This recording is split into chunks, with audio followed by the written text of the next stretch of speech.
Sir అంటే 1000 పైగా సినిమాలు చేశారు. అంటే ఒక బ్రహ్మాండం అంతా నిండిన బ్రహ్మానందం గారి టైటిల్ తో ఈ సినిమా వస్తున్నందుకు ఫస్ట్ ఆనందంగా ఉంది సార్. Thank you. అంటే మీ పేరు మీద ఈ సినిమా వస్తున్నప్పుడు మీకు ఒక చిన్న టెన్షన్ ఉండిందా, లేక ఈ సినిమా యాక్సెప్ట్ చేయడానికి రీజన్ ఏంటి సార్? అంటే రీసెంట్ టైమ్స్ లో మీరు చాలా చూజీగా ఉంటున్నారు, సినిమాలు చేయట్లేదు కదా. అవునా, అంటే టెన్షన్ అనే పదం ఇప్పుడే కాదు, ఇప్పుడు లేదు, దేవుడి దయ వల్ల. అది ఉంటే మనం ఏమీ చేయలేం, ఎవ్వడూ ఏమి చేయలేడు, సినిమాలు అసలు చేయలేం, అది వేరే సంగతి. కానీ బ్రహ్మానందం డ్రామా కంపెనీ అని ఒకటి వచ్చింది కూడా ఒకసారి. ఓన్లీ బ్రహ్మానందం అనే సినిమా ఇదే. టైటిల్ ఏమున్నా, లేకపోతే ఇందులో యాక్టర్స్ ఎవరు ఉన్నారు, హీరో ఎవరు, హీరోయిన్ ఎవరు, డైరెక్టర్ ఎవరు అంటే కంటే మనకు తెలిసిన పెర్ఫార్మెన్స్ మనం చేయగలగాలి. We should do justice to our character. అది నేను సిన్సియర్ గా అనుకున్నాను కాబట్టి అది నాకేమి అంత పెద్ద ఫీల్ అవ్వలేదు. More over I felt happy. కొంచెం కాల్ రైలేసి ఇదే కదా, ఎందుకంటే మన పేరు మీద సినిమా వచ్చిందిరా అనేది, అంతే. సార్ బ్రహ్మానందం గారు, మీతో యాక్ట్ చేసినందుకు వీళ్ళందరికీ చాలా లెక్క అనుకోవాలి. నేను బ్రహ్మానందం పేరు మీద సినిమా టీజర్ చూస్తే ఆనందం బ్రహ్మానందంతో పాటు చివరిలో ఏదో తెలియని ఒక అంశం దాన్ని దాస్తున్నారు. అది ఏదో గుండెల్ని పిండేసే అంశం లాగా నాకు ఇంకా డబ్బులు ఇవ్వాలి ఇతను ఎవరు, మా ప్రొడ్యూసర్ గారు. నేను ఇప్పుడు గబుక్క చెప్పేశాను అనుకోండి, గబుక్క మాట్లాడకుండా కార్యక్రమం వెళ్ళిపోతే మరి ఇబ్బంది అవుతున్నారు. అదంతా ఏదో దాచిపెట్టారు వాళ్ళు, మీరు కరెక్ట్ గానే క్యాచ్ చేశారు. ఇంక ఈ సినిమాలో కొంచెం హైలైట్స్ ఏముంటే చెప్పండి మీరు. ఏమంటే అరగంట సేపు ఇంకా కొడితే నన్ను మీరే బోరు కొట్టిందిరా అంటారు. సార్ బ్రహ్మానందం గారు సార్ ఇటు సార్ నేను Venkat MD sir. Brahmanandam February 14th అంటే ఇది సినిమా మొత్తం కూడా మీ పైన ఉంటుందంటే మీ లవ్ స్టోరీ ఏమన్నా అనుకోవచ్చా? February 14th వస్తుంది కాబట్టి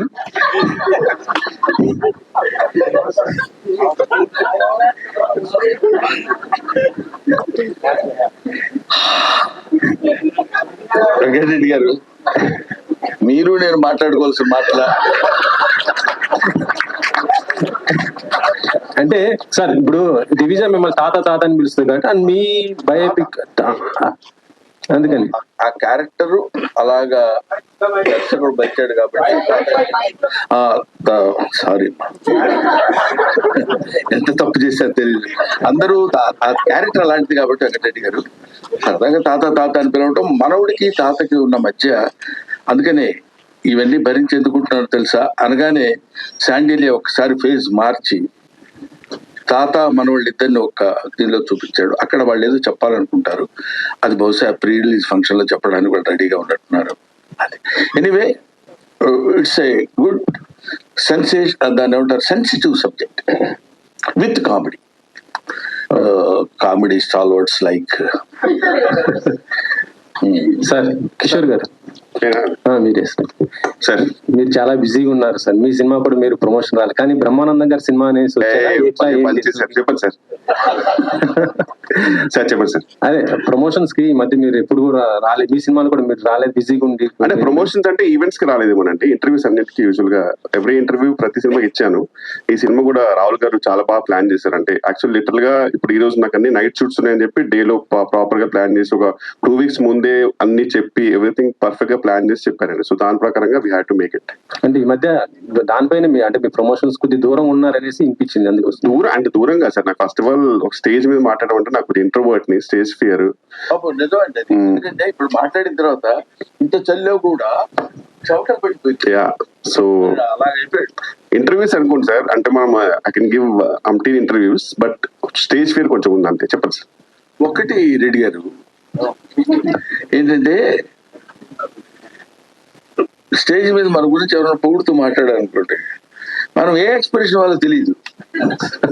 మీ అసలు కామెడీ లెజెండ్ అంటున్నారు అనుకో, ఎస్ అనాలా, లేకపోతే వినయంగా ఇలా అనాలా, ఏం చేయాలో తెలియదు. అటువంటి కొన్ని ఎస్కేప్ అవ్వాలంటే కొన్నిటికి దూరంగా ఉండటం బెటర్ ఏమో. దొరికిపోతా ఉంటాం చూడండి మనకి. అదే గౌతమ్ గారు అలా ఉండి, ఇద్దరు లెజెండరీ కమెడియన్స్, మీ నాన్నగారు ఇటు కిషోర్ గారు, వాళ్ళతో చేయటం అంటే మీకు కొద్దిగా కష్టమే కదా, ఎలా? 100% అంటే ఫస్ట్ టైం చెప్పినప్పుడే నాకు చిన్న భయం స్టార్ట్ అయింది. అంటే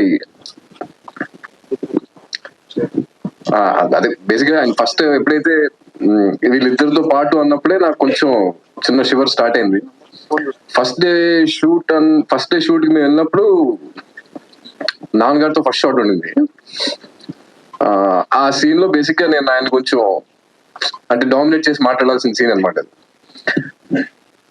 చాలా భయపడుతున్నా. అంటే ఇప్పుడు నేను ఆయన్ని ఎదురుగా ఫేస్ చేసి ఇంట్లో పర్సనల్ గా ఉన్నప్పుడు మా ఇద్దరి ఆ టైమింగ్ అది వేరే ఉంటుంది, మేము మాట్లాడుకుంటాం నవ్వుకుంటాం అంటారు. బట్ కెమెరా ముందు యాక్షన్ అనేటప్పుడు చిన్న షివర్ స్టార్ట్ అయింది. తర్వాత ఒకసారి పిలిచారు వ్యాన్లోకి పిలిచి ఎవరే నీ డైలాగ్స్ చెప్పరా అన్నారు. చెప్పారు. సరిపోట్ల వాల్యూమ్ పెంచు అన్నారు. చెప్పారు సరిపోట్ల ఇంకా లౌడ్ అన్నారు. ఇప్పుడు వ్యాన్ లో ఎవరు ఉన్నారా, నేను నువ్వే కదా ఉంది చెప్పు అన్నారు. మొత్తం ఒక్కసారి ఓపెన్ అప్ అయితే మొత్తం డైలాగ్ ఏదైతే ఒక వన్ గుడ్ డైలాగ్ ఉందో ఓపెన్ అప్ అయిపోయి చెప్పిన తర్వాత దట్ మూమెంట్ ఐ థింక్ అక్కడ బ్రేక్ అయిపోయింది. ఇంకా అక్కడ నుంచి నాకు ఈజీ అయింది. అండ్ కిషోర్ గారితో నాకు అసలు అంటే ఆయన ఉన్నారంటే నాకు అది ద మోస్ట్ కంఫర్టబుల్ పర్సన్. అంటే నాకు మా ఇద్దరికి ర్యాప్ అలాంటిది. ఆయన సీన్ అలా చెప్తారు, ఆయన ఇంప్రవైజ్ చేసినప్పుడు మనకు తెలీదు ఆయన ఈ డైలాగ్ చెప్తారని కూడా నాకు ఐడియా రాదు. అవి ఎన్ని టేక్స్ అంటే కనీసం ఒక 10-15 టేక్స్ మినిమం పట్టేది. నేను మళ్ళీ కరెక్ట్ గా షార్ట్ తీసుకురాడు నవ్వుతూనే ఉండేవాడిని కిషోర్ గారితో. So definitely it was a challenging role అండి ఇది ఇద్దరిని అలా పక్కన పెట్టుకుని. బట్ ఒక విషయం ఏంటంటే ఎన్ని సినిమాలు చేసినా మళ్ళీ రేపు వచ్చి కొత్త సినిమాలో కమిట్ అవుతున్నామంటే ఆ భయం, ఆ బెరుకు అది ఉంటేనే ఆర్టిస్ట్ సక్సెస్. లేదు మనకు బోర్డంత. ఇప్పటి వరకు చిరంజీవి గారితో నేను ఎన్నో సినిమాలు యాక్ట్ చేశాను. రేపు చిరంజీవి గారితో కొత్త సినిమాలో ఫస్ట్ షాట్ అనగానే తెలియకుండానే ఒక చిన్న బెరుకు స్టార్ట్ అవుతుంది. ఆ షాట్ అయిపోయి తర్వాత బాగుందని అందరూ రిలీఫ్ గా ఉంటే వచ్చేది వేరు. బట్ అది దాన్ని బెరుకు అనటం కంటే మనల్ని మన సెల్ఫ్ సపోర్ట్ అది that helps us a lot. Keep it my boy, అలా ఉంటేనే better. Thank you sir. Brahmananda గారు సార్, ఇక్కడ లక్ష్మీనారాయణ సార్. ఇప్పుడు మీరు చాలా సినిమాలు చేశారు, చాలా రకాల క్యారెక్టర్లు చేశారు. ఆ గతంలో చేసిన క్యారెక్టర్లకు ఈ క్యారెక్టర్ కు మీకున్న తేడా ఏమనిపించిందో, అంత ఇంపార్టెంట్ ఏమనిపించింది ఒకటి. చెప్తాను చెప్పండి. ఒకటేంటంటే ఈ మిగతా క్యారెక్టర్స్ లో కూడా తాతలాగా ఎక్కడ బహుశా నేను చేసి ఉండను character. This is first time brother. దానికి తోడు తాతలా చేయడం అంటే ఈ క్యారెక్టర్ కి తాతలా చేయడం ఒక చిన్న సర్ప్రైజ్. కొంచెం టెన్షన్ గానే అనిపించింది ఎలా చేయాలని. అది న్యాచురల్ గా చేయడం, తాతలు ఎలా చేస్తారో అలా చేస్తే సరిపోదు కదా అనుకునేవాడిని. తర్వాత కొడుకు మనవడు అయ్యాడు ఇక్కడ. అక్కడ కొంచెం జాగ్రత్తగా చూస్తూ కొంచెం కేర్ తీసుకొని చేయాల్సిన అవసరం వచ్చింది. బట్ నంబర్ ఆఫ్ క్యారెక్టర్స్ చేసిన ఏ క్యారెక్టర్ మనం చెప్పడానికి ముందు ఒక దాన్ని ఏమంటారు ఆ బిగినింగ్. ఇప్పుడు ఎన్ని కిలోమీటర్లు నడవాలన్నా మొదట ఒక అడుగు వేయాలి కదా. ఆ మొట్టమొదటి అడుగులోనే కొంచెం కేర్ ఉంటుంది. ఆ తర్వాత దిస్ ఈస్ డెఫినెట్ గా ఇంకా నేను చెప్పడానికి నేను గబుక్కని మీరు అడిగితే పుస్తకం జారుతానేమో అని భయంగా ఉంది. దాచిపెట్టారు వాళ్ళు, అవన్నీ మనం తర్వాత మాట్లాడుకుందాం. But I felt very happy. తాత అనే క్యారెక్టర్ నేను చేయటం కూడా వీళ్ళు వచ్చి సరదాగా తాత అని మాట్లాడుతున్నప్పుడు కూడా తాత అనే పదం చాలా అద్భుతమైన పదం అండి. చాలా మంది ఏదో తాత అనిపించుకోవడానికి సిగ్గుపడటానికో లేకపోతే బాధపడటానికో ట్రై చేస్తారు, కానీ తాత it's greatest fullness of the man. ఒక మనిషి ఒక పరిపూర్ణత్వం వచ్చితే గానీ తాత. ఎందుకంటే ఆఫ్టర్ ఆల్ మనకు తెలియకుండా మనం పుడతాం. మనం పుట్టిన తర్వాత మనకి పిల్లలు పుడతారు. మనకి పిల్లలు పుట్టిన తర్వాత మనం మన పిల్లల్ని ఎలా చూసామో మన పిల్లలు వాళ్ళ పిల్లల్ని ఎలా చూసినప్పుడు థర్డ్ జనరేషన్ వాడు మన దగ్గరకు వచ్చేసి నీకేం తెలియదు తాత, చెప్తే వినవేంటి నువ్వు అని మనోడు అంటున్నప్పుడు మన యాక్సెప్టెన్స్ అందంగా ఉంటది. అక్కడ వాడు తాత అని పిలిచి మా మనోడు ఉన్నాడు, నీకు తెలీదు, నువ్వు బొమ్మలు వేస్తావు కానీ ఇలా కాదు, ఇప్పుడు లేటెస్ట్ గా వచ్చింది తెలుసా ఇది అని వాడేదో 4 గీతలకి చూపిస్తాడు. దానిలో వాడు బుద్ధి లేదా, నేను నా ఏజ్ ఏంటి, నీ ఏజ్ ఏంటి, నువ్వు నాకు తెలియదు అంటావా, నా ఎక్స్పీరియన్స్ లేదు నీ బతుకొని వాడికి తిట్టడం ఉండదు. వాడు అలా మాట్లాడుతుంటే ఒక చిన్న ఎంజాయ్మెంట్, సరదాలు ఉంటాయి. అదే ఇంకెవడన్నా అంటే సర్లేవా మాకు తెలుసు యాక్టింగ్ ఎలాగో అనొచ్చు. కాబట్టి అది ఆ తాత అనే క్యారెక్టర్ దొరకటమే చాలా అరుదైన విషయం. అది దొరికినందుకు ఇలాంటి బ్యాచ్ అంతా కలిసి ఆడుకున్నట్టు అనిపించింది. అదే ఇప్పుడు మీ అబ్బాయి ఉన్నాడు, ఏమన్నాడు నన్ను, వీళ్ళ అబ్బాయి నాకు వచ్చి చెప్పాడు, సురేష్ వాళ్ళ అబ్బాయి, డాడీ హూ ఇన్వెంటెడ్ బ్రహ్మానందం అన్నాడంట. అసలు బ్రహ్మానందం అనేవాడు పదార్థం అయినట్టు, ఒక మైకు, ఓ రేడియో, ఓ కంప్యూటర్ లాగా హూ ఇన్వెంటెడ్ బ్రహ్మానందం అని అడిగాడండి అని తనే వచ్చి చెప్పాడు సురేష్. చెప్పినప్పుడు ఇలాంటివి చిన్న చిన్న ఏవో సరదాగా మనకు వచ్చే దాన్ని ఏమంటారు అప్రిసియేషన్స్ తో పాటు తాత క్యారెక్టర్ దొరకటం. So I should be thankful to Mr. Rahul Yadav and as well as Nikhil. Thank you. Sir and ఇప్పుడు తెలుగు సినిమా అంటేనే ఒక కామెడీ బేస్డ్ గా ఉండే సినిమా, జనాలకు నవ్వుకునే సినిమా. తెలుగు సినిమాలో ఈ మధ్య అసలు కామెడీ సినిమాలు రావట్లేదు ఎక్కువగా. కారణం కామెడీ అంటే కమేడియన్లు ఎక్కువ మంది లేకపోవడమా, లేకపోతే డైరెక్టర్ రాయలేకపోవడమా? అది చెప్పలేం బ్రదర్. ఎట్లాగంటే you can make a movie without comedian, you cannot make a movie without comedy. అంటే కమెడియన్నే కామెడీ చేయాలని లేదు. ఇప్పుడు హీరోస్ చేస్తున్నారు, హీరోయిన్స్ చేస్తున్నారు, విలన్స్ చేస్తున్నారు. సో కామెడీ అనేది అంతర్లీనంగా ఎక్కడో చోట జరుగుతూనే ఉంటుంది. సరే, ప్రత్యేకంగా మీరు అడిగిన దానికి మా గురువు గారు జంజాల గారు వాళ్ళు ఉన్నప్పుడు కామెడీ బేస్డ్ మీద రాయలింగ నరసింహారావు గారు కానీ, లేకపోతే వంశీ గారు, వీళ్ళందరూ, కృష్ణారెడ్డి గారు, సత్యనారాయణ గారు, వీళ్ళందరూ కామెడీకి ఎక్కువ ప్రాధాన్యత చేసిన రోజులు ఉన్నాయి. బట్ ఐ కెనాట్ సే ఇప్పుడు ఆ కామెడీ రాసే వాళ్ళు రైటర్స్ లేరు అని చెప్పడానికి లేదు. అవి ఎందుకు రాలేదు, రీజన్స్ లేదు. దాని మీద పెద్ద రీసెర్చ్ కూడా చేయలేదు. మోర్ ఓవర్ కొంచెం సైలెంట్ గా దూరంగా ఉంటున్నాను కాబట్టి ఏదో సెలెక్టివ్ గా చేసే క్యారెక్టర్స్. ఎనీవే, నవ్వు వాసన లేని పువ్వు, బుధవర్గము లేని పురంబు, ప్రీతి విశ్వాసము లేని భార్య, గుణవంతుడు కాని కుమారుడు, సదభ్యాసము లేని విద్య, పరిహాస ప్రసంగము లేని వాక్యమున్ అంటాడు. నవ్వించగలిగింది, నవ్వుతూ ఉండాల్సినటువంటి మాటలు ఉండాలి. అది సినిమాలో ఉండొచ్చు, నాటకంలో ఉండొచ్చు, ప్రతిదానిలో ఉండాలి. అటువంటిది మిస్ అవటం అనేది బహుశా ఎక్కడ ఉండదు. మానవుడు పుట్టినప్పుడే నవ్వు అనేది పుట్టింది. అది మనం నవ్వినా నవ్వకపోయినా మన వెనకాల పడి వస్తూనే ఉంటుంది. ఏమంటావు బ్రదర్? కిషోర్, ఇక్కడ సరే, అంటే ఈ కామెడీ టైమింగ్ వల్ల పెద్ద పెద్ద హీరోలు అందరినీ ఇబ్బంది పెట్టిన సందర్భాలు ఉంటాయి. పాపం వాళ్ళు సింగిల్ టేక్ ఆర్టిస్టులు అయినా సరే, because of your comedy timing they have taken so many takes. అలాంటిది అంతకన్నా పెద్ద బ్రహ్మానందం గారి కామెడీ టైమింగ్ తో ఈ సినిమాలో ఎన్నిసార్లు ఇబ్బంది పడాల్సి వచ్చింది? అంటే సార్ తోటి యూజువల్ గా పెద్ద ఎఫర్ట్ ఉండదండి సార్కి ఇప్పుడు నన్ను ఇబ్బంది పెట్టడానికి. సార్ ఒక చిన్న పాజ్ సరిపోద్ది. ఇప్పుడు నేను కష్టపడి ఒక 2 పేజీలు డైలాగ్ కొట్టిన తర్వాత మెల్లి చూస్తారు ఇటు. అందులో ఓహో నువ్వు డైలాగ్ చెప్తున్నావు ఏంట్రా అని రావచ్చు, ఆ రియల్ గా స్కాటర్ సంబంధించింది అవచ్చు. మనం అక్కడ బ్లాస్ట్ అయిపోతామండి సప్పుడు. ఇంకా పాజ్ ఒకటి, ఇంకొక చిన్న సౌండ్ అంటారు అంతే. అది అవి 2 చాలు మాకు మొత్తం బ్లాస్ట్ అవ్వడానికి. సో చాలా కష్టం అండి జెన్యూన్ గా. But we tried our best. And luckily ఏంటంటే ఆయనని ఇబ్బంది పెట్టలేదు. అది ఆ విషయంలో మాత్రం నేను గౌతమ్ గారు చాలా జాగ్రత్త పడ్డాం. బికాజ్ ఆయన ఒక మంచి డైలాగ్ చెప్పిన తర్వాత కూడా ఎంత నవ్వొచ్చినా సరే వి మేడ్ షూర్ దట్ మా వల్ల టేక్ బ్యాడ్ అవ్వద్దు అనేది ట్రై చేసాం. సక్సీడ్ అయ్యాం ఆ విషయంలో. బ్రహ్మానందం సార్, అంటే బ్రహ్మానందం గారు నవ్విస్తారండి, ప్రిడిక్టబుల్ సార్. రంగమార్తాండ తర్వాత అన్ప్రిడిక్టబుల్ అయ్యారు మీరు. సో ఈ బ్రహ్మానందంలో అలాంటి షేడ్స్ ఏమైనా ఉంటాయా? త్రూఅవుట్ ఎంటర్టైన్మెంట్ ఉంటుందా? 2 ఉన్నాయి సార్. ఇందులో చిన్న ఎమోషనల్ ఉంది, యాజ్ వెల్ యాజ్ కామెడీ కూడా ఉంది. అది ఎలా ఉంటుందని మళ్ళీ వెంటనే నువ్వు క్వశ్చన్ వేసావు అనుకో. ఏం లేదు, పెద్ద ఆయన అంటే భయమే లేదు. ఇందాక వచ్చాడు దయాకర్ అని, క్యాష్ ఇయ్యరు, పాపం క్యాష్ ఇస్తాడు. కానీ వాళ్ళు అసలు నవ్వు పాపం వాళ్ళకి భగవంతుడు. ఇందాక మీరు అన్నారు ఎవరో మన వాళ్ళు క్వశ్చన్ చేశారే, నవ్వు అనేది ఎట్లా వస్తుందండి? అస్సలు నువ్వు 1,00,000 చెప్పి నవ్వితే లీనియన్స్ గా తీసుకుని డబ్బులు అడుగుతాడేమని భయం అవుతుంది.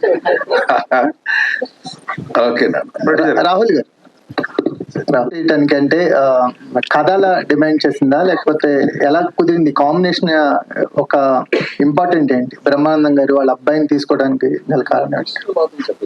అసలు చెప్పండి సార్. సార్ అసలు ట్విస్ట్లు అది మనం ఆ ట్విస్ట్లని కలిపి బ్రహ్మాండమైన స్క్రిప్ట్ ఉంటుంది. సార్ని కలిసినప్పుడు తెలుగున గౌతమ్ నువ్వు కలిసినప్పుడు సో జస్ట్ నార్మల్ కాన్వర్సేషన్ అంతా అయిన తర్వాత జస్ట్ అట్లా ముందెప్పుడు కలవలేదు గౌతమ్ని, సార్ని కూడా ముందెప్పుడు కలవలేదు అనుకోండి. ఫస్ట్ కలిసిన తర్వాత గౌతమ్ నువ్వు కలిసిన తర్వాత somewhere I felt I mean like ఎక్కడో చిన్న ఉంది. అండ్ 3 సినిమాల నుంచి చూస్తూనే ఉన్నాను. లైక్ బీన్ ఇప్పుడు నవీన్ కానీ లేకపోతే స్టార్టింగ్ సుమంత్ గారితో తీసిన, నవీన్తో తీసిన, తర్వాత Thiruveer. So I thought I had some దాంట్ లైక్ చూసి క్యాష్ చేస్తే బాగుంటది. అండ్ ఇట్లాంటి కాంబినేషన్ నాకు పడి ఒప్పుకుంటారో తెలియదు. మళ్ళీ ఇప్పుడు గౌతమ్ అడిగితే మళ్ళీ బ్రహ్మానందం గారు నో అన్నారు అనుకో, అప్పుడు మళ్ళీ లోపల నుంచి డమ్ అంటది. కానీ బట్ ఎక్కడో అలా కుదిరి అంటే at the end of the day story అండి, స్టోరీ బాగుంది అని అంటే. అండ్ ఇట్లాంటి కాంబినేషన్ నాకు పడితే పేరు బ్రహ్మానందము సార్ పేరు మీదనే ఉంది. అదొక బ్యూటిఫుల్ ట్రిబ్యూట్ నాకు సార్కి ఇవ్వాలి అని గౌతమ్ అని కాల్సి వచ్చింది, చెయ్యాలి. అండ్ నేను బిగ్గెస్ట్ సర్ప్రైజ్ నేను చెప్తున్నట్లయితే ఎంత చెప్పినా తక్కువే. సినిమా చూసిన తర్వాత మీరు మాట్లాడతారు. Biggest take away of this film is Gautam. Thank you. అంటే మీరు కాస్ట్ చేయడానికి ఉన్న రీజన్ అడుగుదామని అదే ఫస్ట్ గౌతమ్ ని కలిసిన తర్వాత I got that idea is what I'm trying to say. Gautham కలవక ముందు నాకు ఐడియా రాలేదు. బ్రహ్మానందం గారు ఉంటే సరిపోతుంది అని అనుకున్నా ఫస్ట్. అంతే అంతే అంతే అయ్యో క్యాష్ చేయడం. గౌతమ్ గారు, మీరు కెరీర్ స్టార్ట్ చేసి 20 ఏళ్ళు అవుతుంది. బ్రహ్మానందం గారు లాంటి ఒక పిల్లర్ని ఇండస్ట్రీలో పెట్టుకుని కూడా సక్సెస్ కాకపోవడాన్ని ఎట్లా చూస్తారు? ఈ సినిమా మీకు కంబ్యాక్ ఇస్తుంది అనుకోవచ్చా? ఎట్లా చూస్తారు? అంటే సక్సెస్ రాకపోవడం అనేది నేను ఆ పదం నమ్మనండి. బేసిక్ గా నేను ఇప్పుడు దాకా చేసుకుంటూ వచ్చిన అన్ని ఎక్స్పీరియన్స్ తో నేను చాలా గెయిన్ చేశాను. So that is my success, to be honest. అంటే వాటిల్లోంచి నేను ఒక్కొక్క సినిమాలోంచి ఏదైతే నేను అనుకున్న రేంజ్ లో అది అవ్వలేదో దానిలోంచి one of the best experience నేను తీసుకున్నాను, నేను చేసిన కొన్ని సినిమాలు అయినా సరే. But end of the day నాకు పడుకునే ముందు ఒక మంచి సాటిస్ఫాక్షన్, ఒక మంచి సినిమా చేసాం, ఆ డే చాలా బాగా జరిగింది, మంచి వర్క్ జరిగింది, ఆ ప్రాసెస్ ని ఎంజాయ్ చేయడం అనేది నాకు చాలా ఇష్టం అండి. సో అలాంటి ఒక ఎక్సైటింగ్ స్క్రిప్ట్ ఏదైనా ఉంటే దానికి ఫుల్ లెంత్ అంటే జస్టిఫై చేయొచ్చు, బ్లడ్ అండ్ ఫ్లెష్ పెట్టి చేయొచ్చు అన్న సినిమా కోసం వెయిట్ చేయటం వల్లే ఈ గ్యాప్ వచ్చింది తప్ప యూజువలీ అంటే every movie is an experience and that time can tell. అది నా బ్యాగ్ లో క్యారీ చేసుకుంటున్నాను, నెక్స్ట్ వచ్చే సినిమాలకు వాడుకుంటూ వెళ్తున్నాను అంతే. రాహుల్, వెన్నెల కిషోర్ గారు, వెన్నెల అయితే లాస్ట్ మూవీ షెర్లాక్ హోమ్స్ దగ్గర మీకు మేకర్స్ కి ఇష్యూస్ అయ్యాయి, ప్రమోషన్స్ కానీ అటు ఇంటర్వ్యూస్ కూడా మీరు మెయిన్ పిల్లర్ అని వాళ్ళు అనుకుంటే ఇంటర్వ్యూస్ కూడా రాలేదు మీరు ఆ మూవీకి. ఇంటర్వ్యూస్ చేశానండి. ఇప్పుడు ఆ టాపిక్ అంటే ఇక్కడ topic we can have a different conversation about it. కానీ ఓవరాల్ ఒకటి ఏంటంటే ఓన్లీ ఈవెంట్స్ కి నేను రాలేదు. అండ్ ఓపెన్ గా చెప్పాలంటే I was not a hero of the movie. And చెప్పేటప్పుడు కూడా నన్ను కామెడీగా తీసుకున్నారు. చేసింది 10 days, 9 to 10 days, ఒక చిన్న ట్రాక్ లాగా. సినిమా స్టోరీ తెలియదు, అసలు ఏమీ తెలియదు. తర్వాత suddenly they made me hero which I had no clue. దాని తర్వాత మెయిన్ పిల్లలు అన్నారు, అసలు నాకు అది తెలియదు. So and I was in US actual, recent గానే వచ్చాను. ఇదైతే కన్ఫర్మ్ అండి, ఇందులో అబద్ధం ఏం లేదు. You can confirm with director and producer also. Thank you. And నేను వేరే డేట్ ప్లాన్ చేసుకుంటే ఈవెంట్ కూడా కిషోర్ గారు వచ్చేవారు కాదు. అంటే జనరల్ చెప్తాను, కిషోర్ గారు రావట్లేదు అంటే ఇప్పుడు నేను ఒక డేట్ అనుకున్నాను అనుకోండి, ఇప్పుడు దానికి ఎవరు అవైలబుల్ ఉంటే, ఇప్పుడు రాజీవ్ గారు రాలేదు కదా, సంపత్ గారు రాలేదు, వాళ్ళు పిలవదన్నా అందరినీ పిలిచాం. బట్ మేజర్ గా ఎవరికి ఏ డేట్ లో కంఫర్టబుల్, ఆయన ఇప్పుడు షూట్ ఉంది అనుకోండి, ఆయన బిజీగా, ఇప్పుడు షూట్ కే నాకు ఇప్పుడు దొరకాలంటేనే చాలా కష్టం డేట్స్. సో కంఫర్టబుల్ గా ఇప్పుడు మేజర్ గా ఎవరెవరు కావాలి, who did the most important, ఇప్పుడు ఆ టైంలో వాళ్ళు ఫ్రీ ఉన్నప్పుడు ఒకవేళ కనుక్కొని ఒకవేళ అట్లాంటి ఈవెంట్ పెట్టుకుంటే వస్తారు కంపల్సరీ. రాహుల్ బ్రహ్మానందం మీరు గారు. సక్సెస్ అవ్వడానికి ఈ 3 సినిమాలు వరుసగా హిట్లేని, ఒక సినిమా హిట్ అయితేనే పెద్ద పెద్ద హీరోలతో సినిమాలు తీద్దాం అనుకుంటున్నారు. మీరు వరుసగా 3 సినిమాలు కూడా ఒక అన్ఎక్స్పెక్టెడ్ గా, అంటే చిన్న హీరోలు వీళ్ళతో ఒక చిన్న కాస్టింగ్ తోనే సినిమా చేసి ఇటు కొడుతున్నారు. నెక్స్ట్ ఇంకొకటి, మీరు ఇన్స్పైరబుల్ గా తీసుకుంటున్నారు మిమ్మల్ని చాలా మంది ప్రొడ్యూసర్స్. దానికి మీ సీక్రెట్ ఏంటి? కంటెంట్ ఎలా చూస్ చేసుకుంటున్నారు? అంటే నేను చదువుతానండి స్క్రిప్ట్. అంటే మొత్తం స్క్రిప్ట్ ఇస్తేనే చూసుకుంటా? మొత్తం స్క్రిప్ట్ ఈ డైరెక్టర్ అంటే ఎంత నరేషన్ ఉన్నా, ఎంత ఏదున్నా, అంటే ఎక్కడో కొన్ని మిస్ అవుతాయి.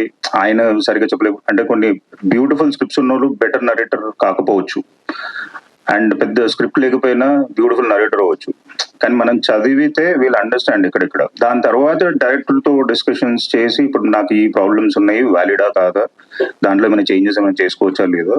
సో ఒక జర్నీ లాగా మనం కూడా ప్రొడ్యూసర్ లాగా we have to support. As a producer is not just ఏదో వచ్చామా, డబ్బులు పెట్టామా, పక్కన కూర్చున్నామా, ఇదంతా కాదండి. You have taken an opportunity. ఈ ఒక్క సినిమాలో అంటే లైక్ ఓన్లీ సినిమా వరకే. ఇప్పుడు నార్మల్ ఒక పాన్ షాప్ పెడతాం, డబ్బులు పెడతాం, దాంట్లో రోజుల్లో చూసుకోమండి మనము ఏం జరుగుతుంది ఏంటిది. ఎవరినైనా కూర్చోబెట్టినా కానీ అక్కడే ఉంటాం కదా. సో దీంట్లోనే ఎందుకు ప్రొడ్యూసర్ అంటే ఊరికే డబ్బులు పెడితే అయిపోతుంది అనే ఆలోచన పోవాలి ఫస్ట్. ప్రొడ్యూసర్స్ ఒకప్పుడు there was a great respect. Somewhere ఎక్కడో ఏదో తిరిగింది, ఏదో అయ్యింది మొత్తానికి. అది మరి ఎలా అయిందో ఏమైందో, మరి అది మీడియా మేకా లేకపోతే నిజంగానే ప్రొడ్యూసర్స్ అట్లా ఉన్నారా అది నాకు తెలియదు. బట్ ప్రొడ్యూసర్స్ కి ఒక మినిమం ఒక చిన్న ఇజ్జత్ కావాలి. ఈ వెంచర్ తో ఆడియో కూడా ఓన్ గా స్టార్ట్ చేస్తారు రాహుల్ గారు, ఏంటి పరిస్థితి? ఏంటండి, సుధర్వ మ్యూజిక్ అని కూడా స్టార్ట్ చేస్తారు. Every production house has to start music label is what I feel. ఖచ్చితంగా production house music label start చేయాలి అని అనుకుంటున్నాం. అంటే ఇప్పుడు ఇచ్చే చిన్న చిన్న అమౌంట్లకి దట్స్ యువర్ ప్రోడక్ట్. అంటే నాకు ఇనీషియల్ గా తెలియలేదు, మెల్లిమెల్లిగా కొన్ని నేర్చుకుంటున్నా, కొన్ని తెలుసుకుంటున్నాను. So that is the only reason. Gautham garu, Brahmanandam గారు, గౌతమ్ గారు ఇక్కడ అయితే మీ బ్రహ్మానందం గారికి క్వశ్చన్. గౌతమ్ గారు అనిపిస్తే ఇంకా ఒకటి అడిగితే మైక్ వెనక్కి ఇచ్చేస్తానండి. మీరు యాక్చువల్లీ తాత క్యారెక్టర్ అంటే మన వాళ్ళు ఈ ఏజ్ లో ఉంటారు. మీ అబ్బాయిని పెట్టుకున్నప్పుడు ఫస్ట్ విన్నప్పుడే మీరు షాక్ అవుతారు ఖచ్చితంగా. చేస్తున్నప్పుడు ఎట్లా ఫీల్ అయ్యారు? అంటే కొడుకు అక్కడ మీకు ఆపోజిట్ లో మనవడగా కనిపిస్తారు. ఊరికి మనం అనుకుంటాం కానీ ఇక్కడ తండ్రి కొడుకు అని ఇచ్చిన క్యారెక్టర్ డైలాగ్స్ వాడు ఏం చేస్తున్నాడు, మనం ఏం మాట్లాడుతున్నాం, ఆ క్యారెక్టర్ లో మనం వెళ్ళిపోవటం. షార్ట్ లో ఉన్నప్పుడు గౌతమ్ తండ్రి బిడ్డగా నేను ఇతనితో చూస్తున్నాను, తాత అని వాడు ఇలా వచ్చి నోట్లో వేలేసుకుని తాత నన్ను ఎక్కించుకోని. Acting is acting, performance is performance. You are an actor before the camera, you are an actor on the dais. After that you are not an actor. వాళ్ళు ఇప్పుడు ఈ ఏజ్ లో కాకపోయినా నిజంగా చిన్న పాప, ఇప్పుడు సపోజ్ ఇంకో విషయం చెప్పాలంటే డ్రంకర్ ఉన్నాడు బాగా తాగి, వాడు మీరు తాగుడు అలవాటు లేదు కదా, మీరు ఇప్పుడు ఎలా యాక్ట్ చేస్తారని అంటే, ఆర్టిస్ట్ కి కావాల్సినటువంటి అతి అవసరమైనటువంటి క్వాలిఫికేషన్ ఏంటంటే అబ్జర్వేషన్. వాడు ఒక దుర్మార్గుడిగా ఉన్నప్పుడు ఎలా బిహేవ్ చేస్తున్నాడు, మంచివాడిగా ఉన్నప్పుడు ఎలా బిహేవ్ చేస్తున్నాడు, డాక్టర్గా ఉన్నప్పుడు ఎలా బిహేవ్ చేస్తున్నాడు, డాక్టర్లో కూడా మళ్ళీ ఆర్ఎంపీ డాక్టర్ ఎలా ఉంటాడు, హోమియోపతి డాక్టర్ ఎలా ఉంటాడు, లేకపోతే ఒక మామూలు ఇంగ్లీష్ చదువుకున్న ఎంబీబీఎస్ డాక్టర్ ఎలా ఉంటాడు. ఈ వేరియేషన్స్ జనరల్ గా మనకు ఒక ఎప్పుడు ఆర్టిస్ట్ ఉండాల్సింది ఏంటంటే ఒక యాంటీనా ఒకటి ఓపెన్ అయి ఉండాలి. అదేంటంటే అబ్జర్వేషన్. అబ్జర్వేషన్ లో పర్ఫెక్ట్ గా ఉండగలిగిన ప్రతివాడు ఆర్టిస్ట్ అవుతాడు. అవతల వాడు మనకి కొడుక బావుమరిది ఇంకోట అని ఉండదమ్మా. హ్యాపీగా మనకి ఇచ్చిన డైలాగు, అందులో if you involve in that character particularly for the short, that will be nice. If shot is happy, if scene is happy, if scene is happy, every film is happy. Automatically producer will be happy. Thank you. Brahmanandam గారు sir, ఏమండి ఒకటిన్నర రెండు అయినట్టుంది కదా sir, చెప్పండి sir. Sir, ఈ భూమి మీద రక్త మాంసాల్లో నడిచిన one of the greatest actors ఎవరంటే బ్రహ్మానందం గారు. Thank you. మీకు ఇప్పుడు దాకా వచ్చిన అవార్డులు కానీ, ముందు రాబోయే అవార్డులు కానీ ఏఈ కూడా మీ గొప్పతనానికి సరిపోవని నేను అనుకుంటున్నాను. Very kind of. మీ ముందు ఇలా మాట్లాడటమే ఒక ప్రివిలేజ్ నాకు. థ్యాంక్ యూ అండి, థ్యాంక్ యూ సార్. అంటే మీ సినిమాలు చూస్తూ అసలు మా ఒక లైఫ్ ని డిఫైన్ చేయాలంటే బ్రహ్మానందం గారి సినిమాలే డిఫైన్ చేస్తాయి మాకు చాలా మందికి. అలాంటిది ఎందుకు మీరు చాలా సెలెక్టివ్ అయిపోయారు ఈ మధ్య సినిమాలు? అంటే ఇక్కడ గమ్మత్తు ఏంటంటే అండి, కొంచెం 2 అడుగులు లోపలికి వెళ్ళి చెప్పాల్సిన, డెప్త్ లోకి వెళ్ళాల్సిన మాట. మనకు ఒక అందమైన షాంటీర్ లాంటి ఇమేజ్ ఉంది. వాడు కనపడవాడు, ఇప్పుడు మీరు చెప్పారే, దాన్ని రోజు ఆ షాంటీర్ జాగ్రత్తగా మనం తుడుచుకుంటూ దాన్ని పాలిష్ చేసుకుంటూ అందంగా దాన్ని చూసుకుని చాలా బాగుంది అనుకోవటం వేరు. అదే పిచ్చి పిచ్చిగా దాన్ని అలా వదిలేసుకుంటూ వెళ్ళిపోయాం అనుకోండి, బూజు పెట్టిపోద్ది. దాంతో బాగుండేదిరా బ్రహ్మాండం కామెడీ, ఈ మధ్య చేస్తున్నాడు కానీ నవ్వు రావట్లా అనే ఇంతకు ముందు పూర్వ చరిత్రలో కొంతమంది కమ్యూనిటీస్ దగ్గర మనం విన్నాం అన్నమాట. ఎంత చేసినా ఎక్కడో ఒక చోట ఇంకా వెతుకుతున్నప్పుడు మోర్ ఓవర్ ఏజ్, మన ఏజ్ మనకు తెలియాలి. నేను తలకి రంగేశాను, లేకపోతే నా పరిస్థితి ఎలా ఉండేది తెలుసా? అది ఆయన ఎవరో వెళ్ళిపోయాడా.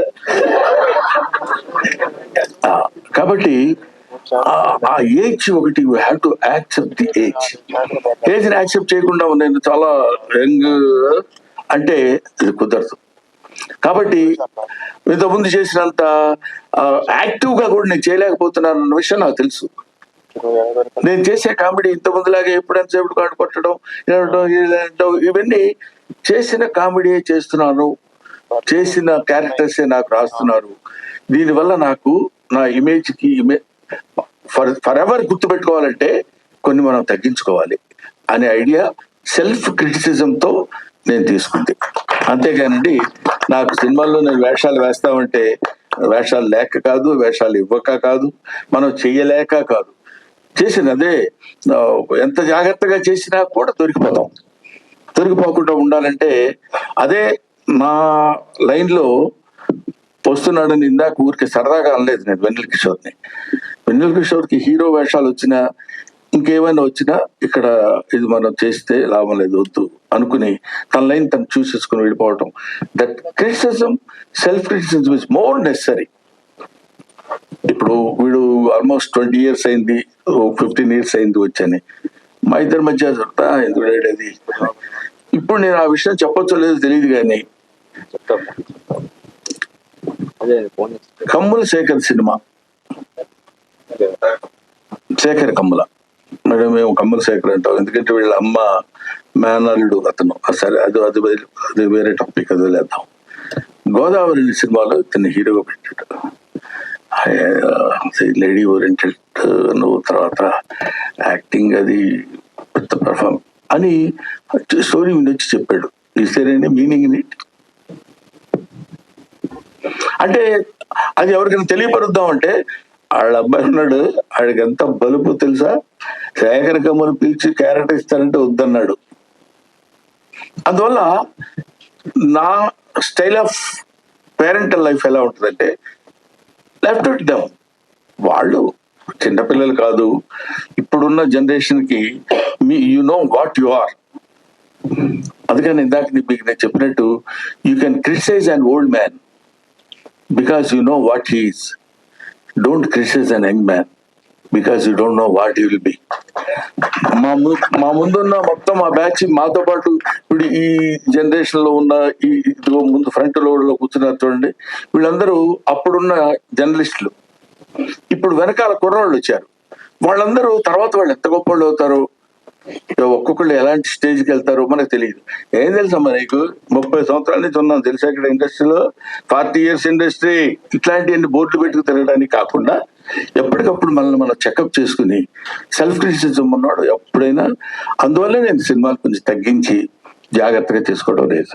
సార్ ఇంకో విషయం సార్, ఇప్పుడు చాలా మంది మాలో చాలా మందికి అలవాటు ఏంటంటే రోజంతా ఏం చేసినా, ఏ పని చేసినా, ఏ సినిమాలు చూసినా, ఏం వర్క్ చేసుకున్నా సాయంత్రం పడుకునే ముందు బ్రహ్మానందం కామెడీ సీన్స్ అని చెప్పో, లేకపోతే ఎంఎస్ నారాయణ గారి కామెడీ సీన్స్ అనో ఇలా యూట్యూబ్ లో ఒక అరగంట పెట్టుకుని భోజనం చేస్తానో లేకపోతే పడుకునే ముందు చూసి పడుకోవడం అనేది చాలా అలవాటు. అయ్యే సీన్లు చిన్న మీరు చేసిన అయ్యే సినిమాలు అయ్యే సీన్లు మళ్ళీ మళ్ళీ చూసి మళ్ళీ నవ్వుకుంటాం. బట్ ఈ మధ్య వచ్చిన సినిమాలు ఆ ఫస్ట్ రోజు సినిమా థియేటర్ లో చూసినప్పుడు డెఫినెట్లీ నవ్వుతాం. బట్ రెండోసారి చూద్దాం అనుకున్నప్పుడే ఆ సినిమాల్లో ఆ కామెడీ అనేది పండడం లేదు అసలు. ఇప్పుడు అర్థమైంది కదా ఎందుకంటే సినిమాలు తగ్గించుకున్నాను. అది అంటే ఏదైనా కొంచెం రిపీటెడ్ గా ఉన్నప్పుడు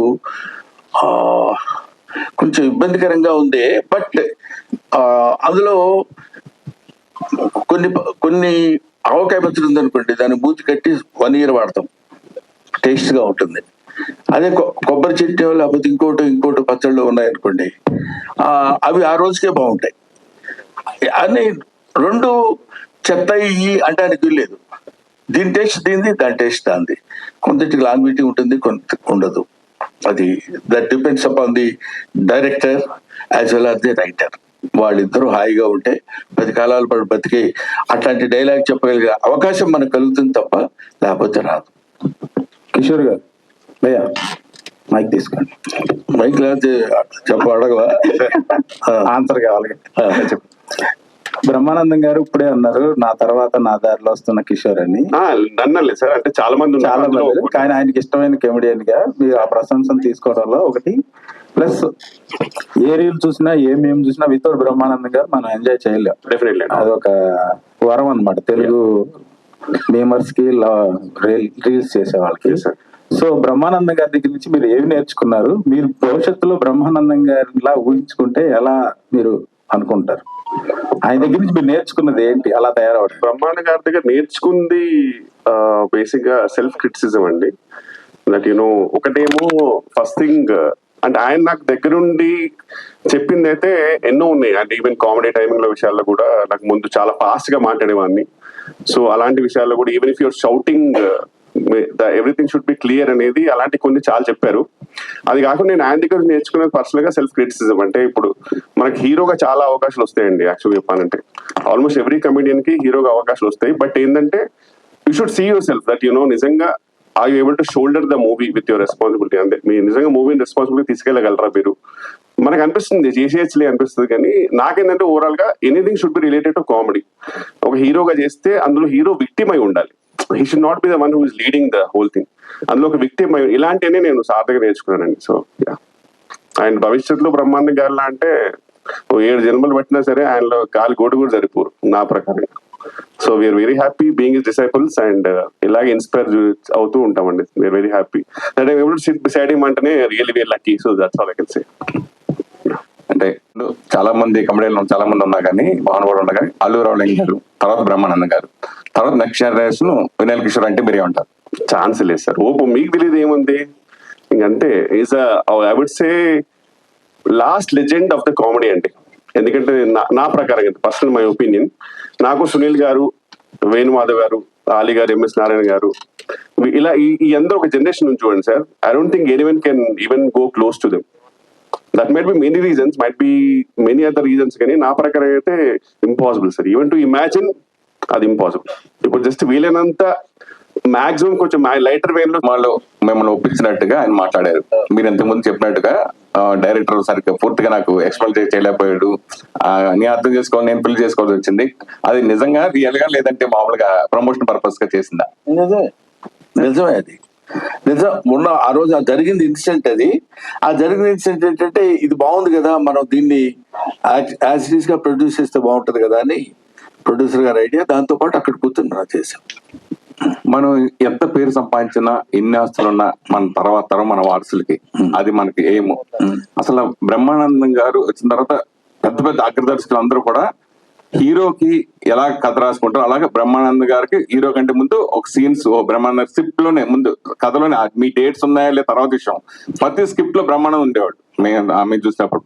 సో అలా చేసుకున్న మీరు ఇప్పుడు మిమ్మల్ని మీరు ఏ డైరెక్టర్ని అడిగినా, లేకపోతే ఏ పెద్ద బ్యానర్ అడిగినా, ఏ ప్రొడ్యూసర్ ఎవరిని అడిగినా 2 నిమిషాల్లో మీకు మీ అబ్బాయి కానీ హీరోకి చేయడానికి చాలా వెంటనే జరుగుతుంది. అలా ఇండస్ట్రీని మీరు ఎందుకు ఉపయోగించుకోలేదు మీ అబ్బాయి విషయంలో అంటే మీరు ఏం చెప్తారు? ఇది అంటే నువ్వు అడిగిన ప్రశ్న ఏంటంటే అసలు ఆ పాయింట్కి వస్తే నన్ను నేనే ఉపయోగించుకోలేదు తెలుసా నీకు.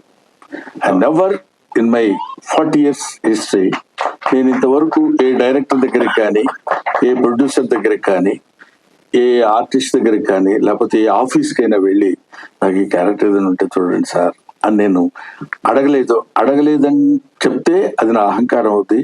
అడిగేటువంటి అవకాశం భగవంతుడు నాకు కల్పించలేదు. నేను ఐ బిలీవ్ ఇన్ దట్. కాబట్టి ఒకటి. రెండోది, ఇప్పుడు మీరు అడిగింది ఏంటంటే, ఓ మీ అబ్బాయి ఉన్నాడు కదా, అదేగా మీరు అడిగేది, మీరు ఎందుకు ఉపయోగించుకోలేదని. దిస్ ఈజ్, మీరు నమ్మినా నమ్మకపోయినా, మీరు యాక్సెప్ట్ చేసినా చేయకపోయినా, మీరే కాదు ఎవరైనా, డెస్టినీ. ఇక్కడ డెస్టినీ టేక్స్ ప్లేస్. దానికి మించింది ఏదీ లేదు. అది జరగాలనుకుంటే అలా జరుగుతుంది, అది జరగకూడదు అనుకుంటే ఏం చేసినా మానదు. కాబట్టి you keep on doing your job. మనం ఇది ప్రయత్నం చేద్దాం, అది ప్రయత్నం చేస్తే అయ్యేవాడు అయితే నువ్వు ఎంత బిగ్గెస్ట్ ప్రొడ్యూసర్ అయి ఉండేవాడు సురేష్ చెప్పు. నువ్వు ఒక పత్రికాధినేత అయి ఉండేవాడు, అవునా? పెద్ద ఒక డైలీ ఈనాడు రామోజీరావు అంతటి వాడు అయి ఉండేవాడు. ప్రయత్నం చేయట్లేదా? నువ్వు చేస్తున్నావు. నీకు ఎంతవరకు రావాలో అంతవరకే వస్తుంది. బట్ అది ఎలాగో వచ్చేది వస్తుంది కాబట్టి మనం సైలెంట్ గా కూర్చోవడం కాకుండా, ఎందుకంటే చిన్న ఫిలసాఫికల్ ట్రెండ్ ఉంటుంది కాబట్టి చెప్పట్లా నేను, ఇదేదో కొంచెం సరదాగా జరుగుతున్న ఇది కాబట్టి. అందువల్ల ఎవరు ఏదో చేసేద్దాం అనుకుంటే అవలేరు. ఎంతమంది డైరెక్టర్స్ ఉన్నారు, వాళ్ళ పిల్లలు ఉన్నారు, పెద్ద స్టేజ్కి వెళ్లాల్సిన వాళ్ళు. కొంతమంది వెళ్ళలేదు, కొంతమంది వెళ్తారు. అందుకే నేను ఇంతకుముందు ఎప్పుడు చెప్తుండేవాడిని, ఇక్కడ సర్కస్ లైట్ అని ఒకటి చెప్తుండేవాడు నేను. ఎందుకంటే సర్కస్ స్టార్ట్ అయ్యే ముందు లైట్ ఒకటి వేస్తాడు, పెద్ద లైట్. అది లైట్ వేసాడు అనుకొని సర్కస్ స్టార్ట్ అవుతుందని మనకి సిగ్నల్ అది. అప్పుడు అందరూ అలాగా అక్కడికి వెళ్ళి చూస్తే ఆ లైట్ కొంతమంది మీద అలా పడుతుంటుంది. ఆ లైట్ పడ్డప్పుడు వాడు కొంచెం మన మీద లైట్ పడిందిరా అనుకుంటాడు. అలా అలా అలా అలా తిరుగుతుంటుంది లైట్ కొంతసేపు, కొంతసేపు అంటే కొంత టైం ఒకటి మీద, కొంత టైం ఒకటి మీద, అట్లా ఇట్లా పడు. ఆ టైంలో వాడు మెరిసిపోతాడు. అందుకే సినిమా స్టార్ అంటారు. ఆ మెరుపు ఉంటుంది. ఆ తర్వాత మనకి స్టార్డం తగ్గిపోయిన తర్వాత కనపడదు. అటువంటి లైట్ అలా తిరుగుతున్నప్పుడు ఒక్కొక్కటి మీద, ఇప్పుడు నాబోటి మీద చాలా, ఇప్పుడు 40 years ఒక కమెడియన్ గా నేను ఉంటామంటే అదేదో నా గొప్పతనం, నేను ప్రతి దానికి ట్రెండీగా తయారై జాగ్రత్తగా చేస్తే ఇవన్నీ పిచ్చి మాటలని నా నమ్మకం. కాబట్టి అక్కడ వాడు లైట్ వేసేవాడు బీడి కాల్చుకోవడానికో దీనికో పక్క వెళ్తాడు, అక్కడ వదిలేసి వెళ్ళినప్పుడు కాసేపు స్టే అవుతుంది. స్టే అవగానే నా అంతటోళ్ళు లేడనుకో తేగకూడదు. ముందు మనల్ని గురించి మనం తెలుసుకోగలిగితే అది దట్స్ ఆల్ డిపెండ్స్ అపాన్. అందుకని కొంచెం ఫిలసాఫికల్ టచ్ ఉంటుంది కాబట్టి కొంతమంది కుర్రాళ్ళకి ఇది నచ్చదేమో అని నేను చెప్పను. బట్ నువ్వు అడిగావు కాబట్టి చెప్తున్నాను. మనం ఏమి ఎవరు చేయాలనుకుంటే అవలేము, మనం ఇట్లే చేయకూడదు అనుకుంటే ఆగదు. గౌతమ్, హలో. మీరు హీరోగా ఒక 5-6 సినిమాలు చేసిన 1000 సినిమాలకు పైగా నటించిన మహానటుడు బ్రహ్మానంద గారు. అవును. సో మీరు ఎప్పుడు మీ సినిమాలు ఎప్పుడు స్క్రీన్ షేర్ చేసుకోలేదు. సో ఈ సినిమా విషయానికి వచ్చిన తర్వాత, అంటే మీరు జనరల్ గా తండ్రి కొడుకులు అడిగినా కానీ తండ్రి కొడుకు జనాల్లో ఉంటుంది, అది ఫిక్స్ అవుతారు. సో ఒకసారిగా ఇలా చేయడం అన్నప్పుడు మీ ఫీలింగ్స్ ఏంటి? నాన్నగారు చెప్పారు ఫస్ట్ పలుకుల పెళ్ళికూతురులో ఒక చిన్న సీన్ ఉంటుందండి, ఇద్దరు కలిసి చేసింది. నాకు అప్పుడు I was 19 years old. నాకు తెలియదు నేను ఏం చేస్తున్నాను తెలియదు. ఆ మూమెంట్ లో చేస్తాం. ఇప్పుడు ఎక్స్పీరియన్స్ చేసుకుంటూ వచ్చిన తర్వాత ఫస్ట్ టైం ఈయన్ని ఎదురుగా ఆయన అక్కడ కెమెరాలో యాక్షన్ అయిన తర్వాత ఆయన నేను పర్ఫామ్ చేస్తున్నాం అంటే అది డెఫినెట్ గా ఇది అంటే నాకు మిగతా తర్వాత ఎన్ని సినిమాలు చేస్తానో ఏంటో నాకు తెలియదు, కానీ ఈ సినిమా మాత్రం it is very close to my heart. అదొక ఎక్సైట్మెంట్. దీన్ని ఎలాగైనా సీరియస్ గా తీసుకోవాలి, ఛాలెంజింగ్ గా తీసుకోవాలి. ఆయనతో పాటు చేస్తున్నారంటే గ్యారంటీగా చాలా కంపారిజన్స్ వస్తాయి, చాలా మాట్లాడతారు, ఎన్ని ఉంటాయి, అన్ని పిన్ పాయింటెడ్ గా చూస్తారు. సో ఒళ్ళు దగ్గర పెట్టుకుని ప్రతి షాట్ షూటింగ్ స్టార్ట్ అయిన దగ్గర నుంచి షూటింగ్ స్టార్ట్ అవ్వక ముందు నుంచి చాలా కేర్ఫుల్ గా ప్రతి షాట్ జాగ్రత్తగా ప్లాన్ చేసుకుని ఒక వర్క్ షాప్ చేసుకుని అన్ని చేసుకున్నాను. The most happiest and very exciting thing. Raju Yadav garu ఒకటి మీ పేరులోనే రాజు యాదవ్ నక్క, అంటే నక్క దొక్కునట్టు తొక్కి ఇండస్ట్రీలోకి వచ్చినట్టుగా సారీ రాహుల్ గారు నక్క అనేది నేను మైండ్ లో పెట్టేసుకున్నాను. సో అది నక్క వచ్చినట్టుగా ఫీలింగ్ ఉంటుంది. కానీ మీరు ఏ జోనర్ తీసుకున్నా ఆ జోనర్ సూపర్ హిట్. అవునండి, ఆ జోనర్ వేడిగా అయినా అంతకుముందు హారర్ తర్వాత చేశారు. అది ఈ సినిమా నిజంగా నవ్వించిన నాకు బ్రహ్మానంద గారు చెప్పినట్టుగా ఆ సాంగ్ లోనే చూసినప్పుడే థ్రిల్గా ఫీల్ అయ్యాం. అలాగే సీన్స్ తాత నాకు చేసుకోవడం కూడా అర్థమైపోతుంది. మళ్ళీ ఈ సినిమా మళ్ళీ ఇంకో మరో అవార్డు సినిమా కూడా వస్తుందని అనిపిస్తుంది. సో దాని గురించి హోప్ఫుల్ అంటే తీసామండి మంచిగా, అంటే like there is comedy, there is emotion. Sir question అడుగుతారు ఆన్సర్ అంటూ ఏం లేదు సార్. నక్క అంటే మేము తొక్కుంటూ వెళ్ళిపోతుంటాం, అంటే నక్కను తొక్కించాడు అంటాం కదా. అదే అండి. 3 సినిమాల తర్వాత హీరోలు డైరెక్టర్లు అలా నా తొక్కుంటూ వెళ్తున్నారు. అట్లనే తొక్కుంటూ వెళ్తే బాగుంటుందని నేను కూడా ఫీలింగ్. నిజంగా మోర్ దెన్ హ్యాపీ. అంటే ఇప్పుడు స్వదర్ నుంచి ఇంతమంది ఆర్టిస్టులు, ఇంతమంది టెక్నీషియన్లు రాగలుగుతున్నారు. అండ్ అంతకంటే ఇంకా ఆనందమే ఉంటుంది. బ్రహ్మానందం గారు, సో మీరు మాదిరిగా కొట్టుకోరు, ఎందుకంటే ఆకలి అవుతుందమ్మా అందుకని. సో యాక్చువల్లీ కొంతమంది యాక్టర్స్ స్క్రీన్ ప్రెజెన్స్ చూస్తేనే ఆడియన్స్ కి ఒక వైబ్ వచ్చేస్తుంది. సో అలాంటిది మీరు మీ నాన్న ఎలక్ట్రీషియనా, గట్టిగా తగులుతున్నాం ఇలాంటి ఫ్లడ్ డైలాగ్స్ చెప్తున్నప్పుడు ఎలా అనిపించింది? అండ్ అది మీ ఓన్ డైలాగేనా? నా డైలాగ్ కానే కాదు ఒకటి. తర్వాత వీడికి ఈ ఏజ్ లో కూడా ఇలాంటి పిచ్చివాగుడు వాగుతాడనే క్యారెక్టర్ అది. అదే డైలాగ్ కోసం లేకపోతే ఆ కాసేపు నవ్వించడం కోసం చెప్పిన డైలాగ్ కాదు. అందుకని నేను తర్వాత మళ్ళీ వెంటనే కంటిన్యూటీ చూసారు లేదు, బాగా చెప్పానా అని అడుగుతాడు, చెప్పేవలేరా అని వీడు కోపడతాడు. అంటే అక్కడ ఊరికే దానికి అది ఆ డైలాగ్ రాసిన నిఖిల్ చూడగానే షాక్ కొట్టినట్టుంది అని అనాలండి. ఆ డబ్బింగ్ దగ్గర కూడా చెప్పించారు. మామూలుగా మీరు ఎలక్ట్రీషియన్ కూతురా అంటే అదేంటండి కాదు అంటుంది. అదేంటంటే నిన్ను చూడగానే షాక్ కొట్టినట్టుందండి అని చెప్పాను నేను. నాతో డబ్బింగ్ చెప్పించేటప్పుడే షాక్ కొట్టినట్టు అని కాకుండా నిన్ను చూడగానే షాక్ కొట్టినట్టుంది అనమన్నారు. అది. సో మీ స్కెచెస్ కి నేను చాలా పెద్ద ఫ్యాన్ సార్. థ్యాంక్ యూ అండి. All the best. And Gautam గారు, కొంచెం క్లోజ్ చేసుకుంటాం. Last question. ఇందులో చాలా ఎనర్జెటిక్ గా కనిపిస్తున్నారు గౌతమ్ గారు. ఇందులో చాలా ఎనర్జెటిక్ గా కనిపిస్తున్నారు. ఆ లుక్స్ కూడా కొంచెం మంచిగా అనిపించే. Thank you. సో చాలా యంగ్ అండ్ ఎనర్జెటిక్ గా. ఈ రోల్ చూస్ చేసుకోవడానికి రీజన్ ఏంటి? అండ్ గోదావరి రిజెక్ట్ అయిన తర్వాత మీరు ఏమైనా రిగ్రెట్ ఫీల్ అయ్యారా? లేదు, అంటే అది దట్ వాస్ అంటే నేను చాలా యంగ్ గా ఉన్నప్పుడు తీసుకున్న డెసిషన్ అండి. అది కరెక్ట్ రాంగ్ కూడా తెలియలేదు నాకు. అంటే అది అంతే. అది అసలు నాకు అంటే అది ఎందుకు తీసుకున్నానో కూడా నాకు తర్వాత అంటే I was not so happy about it. తర్వాత జస్ట్ హ్యాపెండ్ అంతే. బ్రహ్మానందం గారు, లాస్ట్ క్వశ్చన్ ప్లీజ్. దాదాపు 4 దశాబ్దాలుగా మీరు ఇండస్ట్రీలో ఎన్నో రకరకాల క్యారెక్టర్స్ వేశారు, ఎంతో మందిని చూశారు, ఎంతో మందికి ఆదర్శమయ్యారు, ఇన్స్పైరేషన్ గా అయ్యారు. మీరు ఇప్పుడు విశ్రాంతి తీసుకుంటున్న ఈ తరుణంలో రాబోయే యంగ్ జనరేషన్ కావచ్చు, యంగ్ ఆర్టిస్టులకు కావచ్చు, ఎవరికైనా ట్రైనింగ్ సెషన్ లాంటిది, స్కూల్ లాంటిది పెట్టే ఆలోచన ఏమన్నా ఉందా? లేదండి, ఎందుకంటే ప్రత్యేకంగా స్కూల్ పెట్టాల్సిన అవసరం లేదు వచ్చిందిరా. అంటే పాయింట్ ఏంటంటే ఇందాక మన కిషోర్ చెప్పినట్టు అది మనం వాడు బుక్స్ చదువుకున్నట్టు అతని సినిమాలు చూస్తే